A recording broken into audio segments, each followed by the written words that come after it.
If swimmers can't stay level in the water when swimming backstroke, they're going to have all sorts of problems when it comes to creating speed and sustaining speed. Establishing an effective position and establishing an effective posture is the foundation for effective backstroke, and if swimmers can't learn these skills, they're always going to struggle. Hi everyone, Andrew here, helping you help your swimmers get faster. And in this video, we're going to tackle everything backstroke horizontal alignment. We're going to go over why it's so important. We're going to go over what it is. We'll check out what it looks like in elite swimmers. We'll talk about the challenges of improving it, and then we'll go through solutions and sets that you can use to help swimmers improve this critical skill. Let's check it out.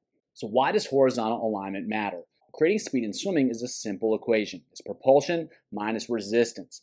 So poor alignment is going to lead to a lot more resistance, and more resistance leads to less speed. So if swimmers aren't aligned, they're just going to create a ton of drag, and that's going to slow them down significantly. But worse than that, it's also a lot harder to achieve the same speed when swimmers are swimming with poor horizontal alignment. So not only will they be swimming slower, it's going to be a lot more difficult to hit the same speed. So the more energy they're using, the less endurance they're going to have, and less endurance is also going to lead to slower swimming. So if swimmers can't keep their horizontal alignment in check, it's going to result in harder, slower swimming, which is going to kill their speed, kill their endurance, and that's going to prevent them from swimming as fast as they otherwise could. So what do swimmers need to do in order to create great horizontal alignment? First of all, they need to be level in the water. They want to be flat on the surface. That legs and hips should be up in the surface, and it should be relatively effortless to maintain these positions. Swimmers shouldn't have to work really hard in order to stay aligned, because again, the more energy they have to use in order to do that, the slower they're going to swim, because they're not going to have the endurance to sustain whatever speed that they can create. They also want to have a relatively straight, a relatively smooth spine. And so they want to minimize the speed bumps. If there's lots of arches, there's lots of excessive rounding, and there's abrupt changes in spinal position, that's all going to slow swimmers down, because it's almost like the water's hitting a wall and it's like putting on the brakes. Finally, swimmers need to have a stable position. What you see sometimes is backstrokers kind of bouncing up and down. Again, that's going to be a continuous disruption of alignment, and that's not what we want if we want swimmers to swim fast and to maintain really great alignment as they move through the water, minimizing the amount of resistance they create, which allows them to create more speed for less effort. So if we take a look at this snapshot here, we can see that the swimmer is more or less in a straight line from head to toe, and he's going to maintain that position throughout the entire stroke cycle. So you can see that there's not much up and down motion. The spine is relatively straight. There's going to be some rounding in the back, but that almost just creates a smooth contour that allows the water to pass over the body. What we wouldn't want to see is a big arch in the back. We'd rather see a little bit of rounding there than a big arch in order to maintain really great alignment and really great posture. Another important idea here is that the position is relatively stable. You can see his head is not moving up and down. He's not bouncing up and down, and the hips aren't moving up and down, and they're not bouncing up and down. So he's staying level in the water, and he's holding that position throughout the entire stroke cycle. One final thing to look at is that the hips are relatively up at the surface, the legs are up at the surface, and the head, it's not buried down under the surface, but part of it is still under the surface, so he's not having the head up high and he's not having the head down low. He's just kind of going right through the surface of the water. So these are all the key skills that swimmers need to master, the key positions swimmers need to master in order to minimize the amount of resistance they create by having really great alignment as they move through the water. So what are the challenges here? What makes it difficult for swimmers to master this skill? The first challenge is that swimmers are on their back and they don't have any visual feedback as to what they're doing. All they can see is the ceiling of the pool they're swimming in, or if they're swimming outside, they can just see the skies and the clouds. And that makes it more difficult because swimmers don't have anything visually to anchor themselves on to determine whether they're swimming aligned, whether they're swimming straight, or whether they're keeping everything moving in the right direction. And so that can create a big challenge for swimmers, because as humans, we're very reliant on our vision. And so when swimmers don't have that visual feedback on their back, it can be more difficult to manage every aspect of the stroke, including their position and their alignment in the water. A second challenge is that, in contrast to breaststroke, butterfly, and freestyle, where the head is completely submerged, or more specifically, the face is completely submerged, the face is out of the water in backstroke, but water still passes over the face.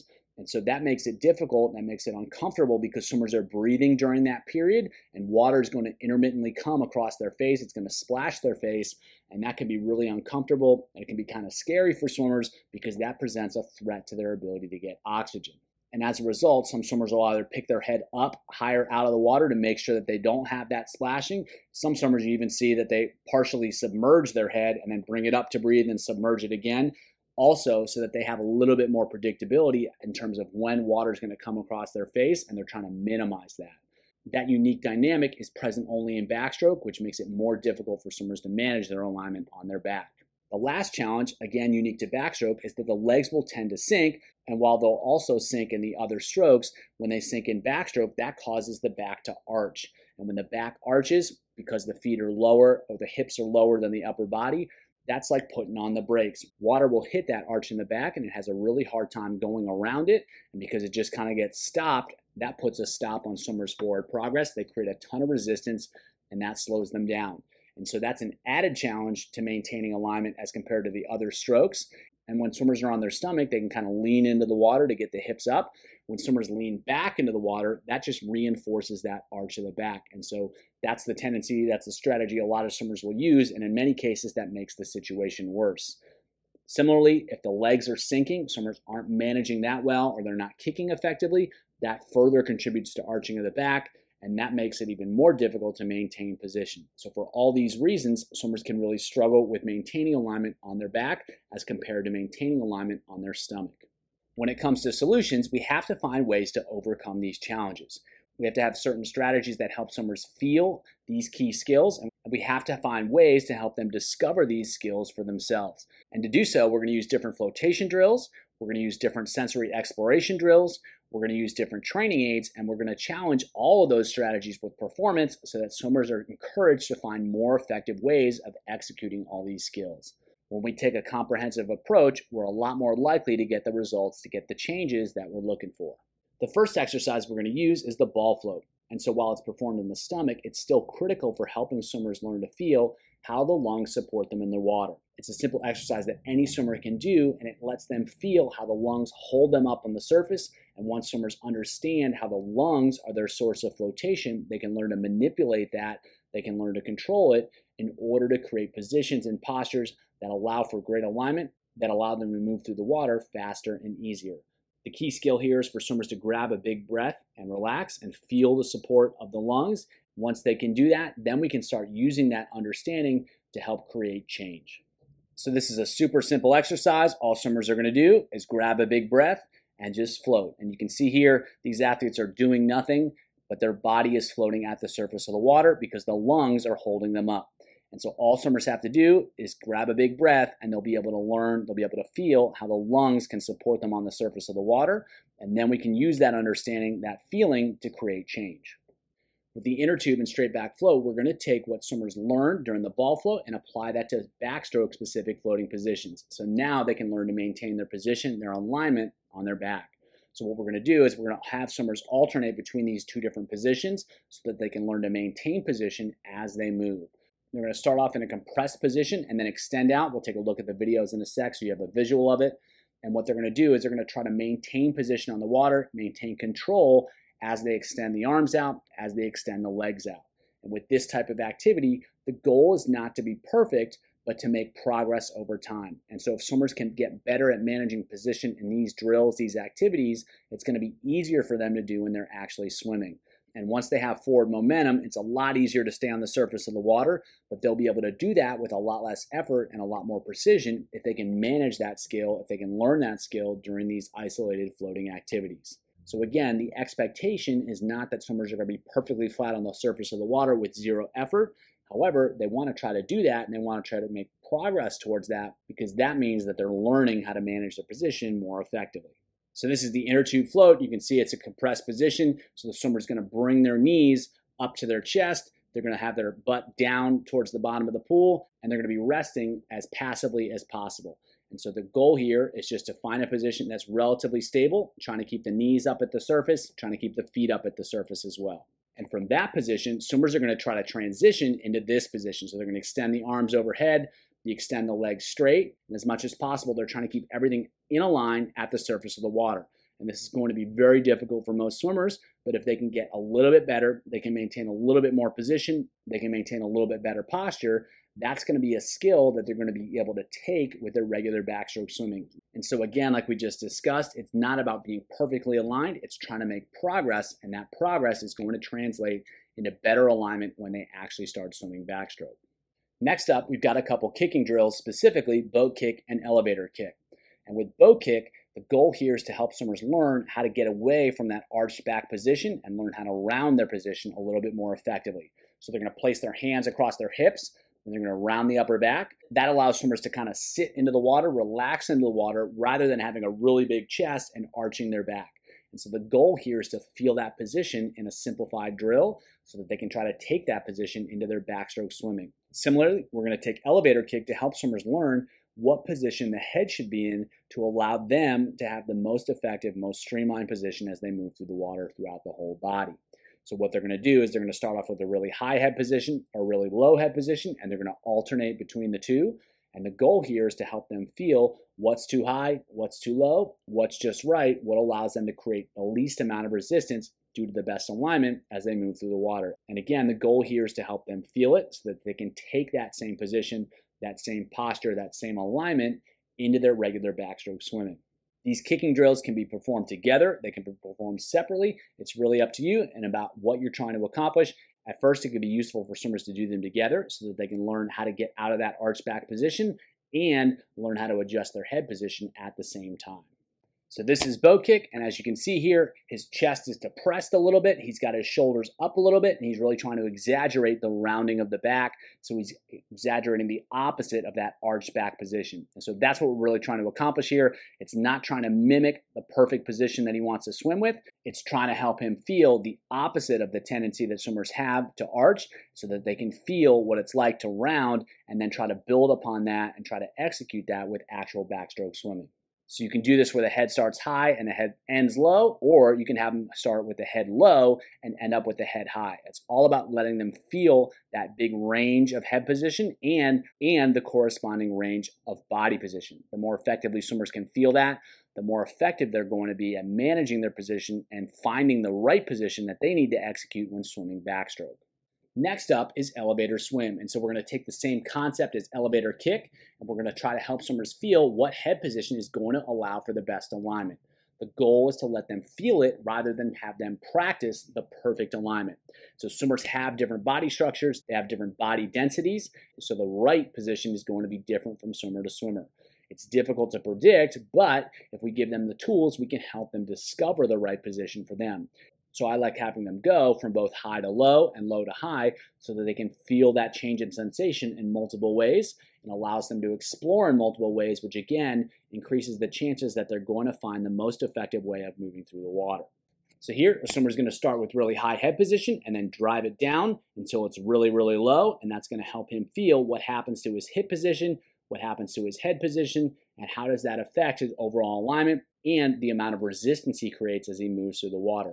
So the more that we can help swimmers explore, the more we can help them find what position allows them to swim as easy as possible and to create as little resistance as possible. The more effective they can do that, the faster they're going to go. Next up is head up backstroke. And so for swimmers that are arching the back excessively, this can be a really effective strategy.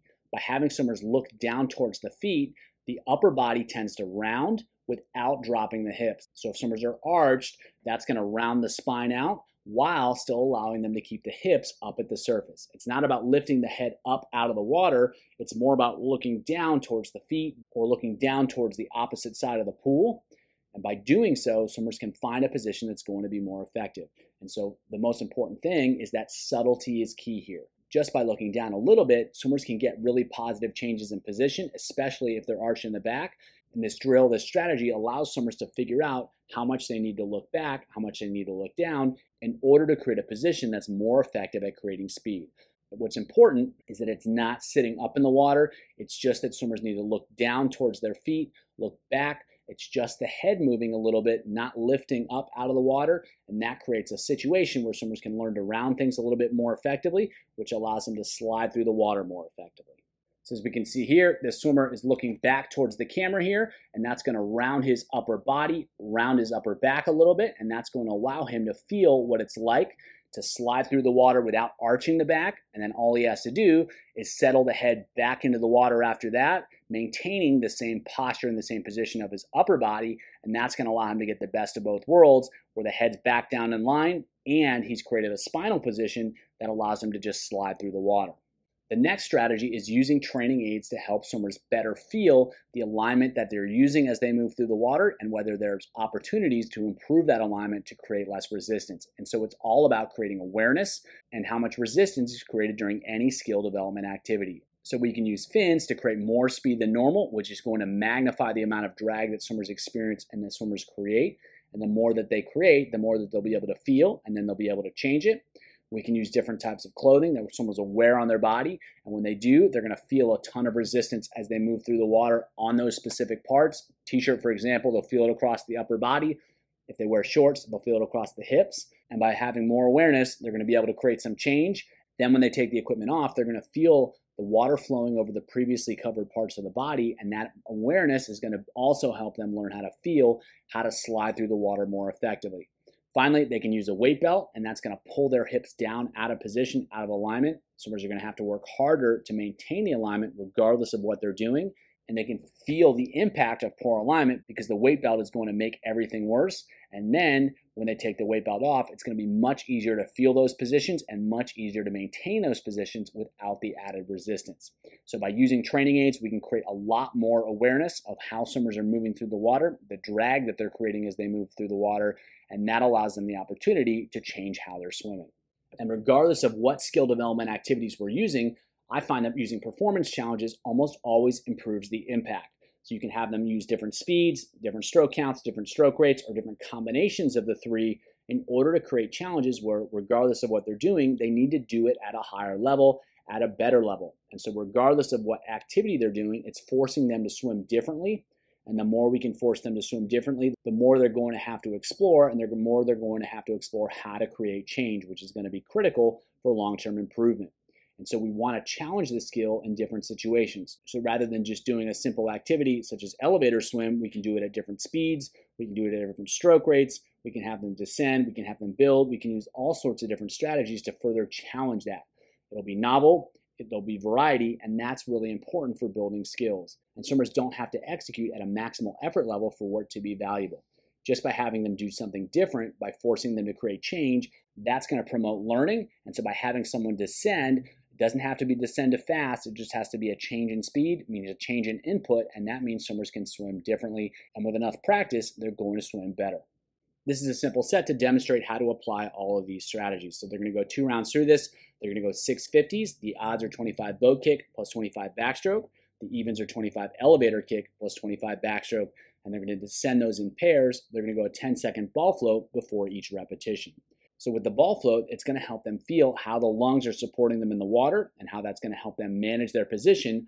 And on the kick efforts, the purpose of the boat kick is to help them feel how to maintain a better alignment with their spine, how to round that out just a little bit. And with the elevator kick, it's about finding the best head position to maintain as much horizontal alignment as possible. And swimmers are going to have the opportunity to try to apply whatever they learn, whatever they feel during the kicking efforts into the swimming efforts. And we're going to descend those 650s in pairs so that swimmers can be challenged to apply those skills at higher speeds, and it'll force them to execute and force them to explore at different speeds as well. The second half of it, we're going to use the same concept, but it's going to be a little bit more swim-based. So they're going to go 25 elevator swim plus 25 backstroke and 25 head-up backstroke plus 25 backstroke.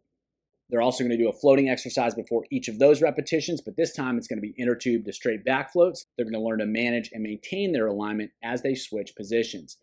As with the first set of 6, with those first 25s, it's going to help them explore, and then they're going to apply that with the regular backstroke on the second 25s.